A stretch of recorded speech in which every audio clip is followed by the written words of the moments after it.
જે શબ્દ હોય એના મૂળાક્ષરને અલગ અલગ કેટી રીતે ગોઠવી શકાય. અહીંયા પોલીસ શબ્દ આવેલો છે તો પ્રેક્ટિસ કરવાનું શું, કોઈનું નામ લઈ લેવાનું, કોઈના ગામનું નામ લઈ લેવાનું, એવી રીતે પ્રેક્ટિસ કરી શકો છો.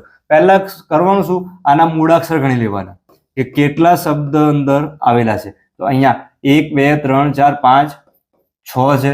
બીજું કામ શું કરવાનું, આમાં જોવાનું કોઈ શબ્દ છે રિપીટ એટલે કે પુનરાવર્તન થાય છે. જો અહીંયા POLICE કોઈ પણ પુનરાવર્તન થતો નથી. પછી આ જે થતું ના હોય પછી જે 6 નંબર આપેલો છે 6 ના શું કરવાના, ફેક્ટોરિયલ. ફેક્ટોરિયલનો મતલબ શું થાય, તો 6 છે તો 6 ગુણ્યા 5 ગુણ્યા 4 આવી રીતે રિવર્સમાં લખી દેવાનું. ક્યાં સુધી લખવાનું, લાસ્ટમાં 1 આવે ને ત્યાં સુધી. હવે આ બધાનો કરવાનો ગુણાકાર. તમે જો ગુણાકાર જો જવાબ ડાયરેક્ટ ખબર હોય 6 ફેક્ટોરિયલની કિંમત કેટલી થાય ડાયરેક્ટ લખી શકો, નહીં તો ગુણાકાર.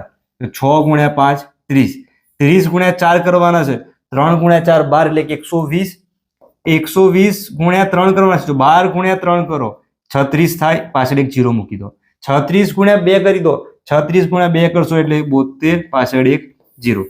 720 ગુણ્યા 1 કરશો એટલે 720 મળશે. તો 6 ફેક્ટોરિયલની કિંમત કેટલી થઈ જાય, 720. તો આ જે પોલીસ શબ્દ છે એના મૂળાક્ષરને અલગ અલગ કેવી રીતે ગોઠવી શકીએ, તો 720 રીતે આપણે ગોઠવી શકીએ.